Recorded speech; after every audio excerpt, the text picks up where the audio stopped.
أعوذ بالله من الشيطان الرجيم. بسم الله الرحمن الرحيم.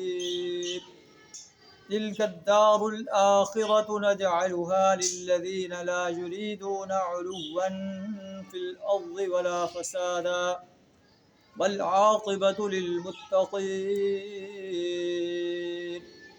من جاء بالحسنة فله خير منها ومن جاء بالسيئة فلا يجزى الذين عملوا السيئات إلا ما كانوا يعملون. صدق اللہ العظیم. سورہ القصص آیت نمبر 83 تا 84 آپ کے سامنے تلاوت کی.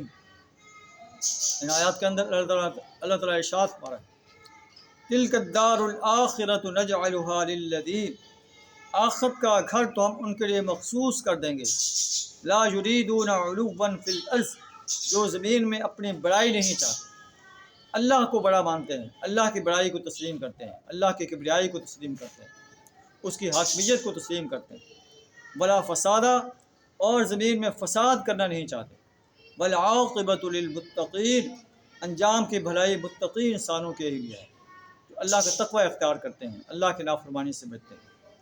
من جاء بالحسنۃ فلہ خیر منہا، جو کوئی بھلائی لے کر آئے گا اس کے لیے اس سے بہتر بھلائی ہے.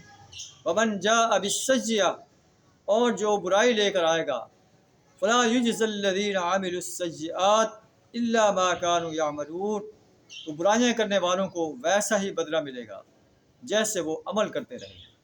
آئیے ہم بھی اپنے گریبان میں جھانک کر دیکھیں کہ ہم کہیں زمین میں تکبر تو نہیں کرتے، فخر و غرور تو نہیں کرتے، اپنے مال پر جو ہے فخر کرنا اور اس کو آخرت کے لیے، آخرت کو سنوارنے کے لیے خرچ نہ کرنا، یہ انسان کی ہلاکت کا باعث ہے. اللہ فرماتا ہے کہ آخرت کا گھر تو ان لوگوں کے لیے ہے جو زمین میں بڑائی نہیں چاہتے، فساد نہیں کرتے، انجام کار ان انسانوں کے لیے جو تقوی کی صفت سے اپنے آپ کو آراستہ کرتے ہیں. جو شخص نیکی لے کر آئے گا اس کو اس سے بہتر بدلہ ملے گا، اور جو برائی لے کر آئے گا اسے اتنا بدلہ دیا جائے گا جتنی وہ برائی کر کے آیا ہے.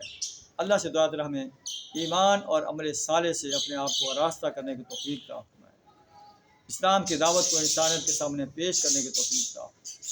اسلام جو نظام دیتا ہے اس نظام کو اس سرزمین پر قائم کرنے کے لیے اپنا مال، جان، وقت اور صلاحیت کھپا دینے کی توفیق عطا فرمائے. وآخر دعوانا الحمد للہ رب العالمین.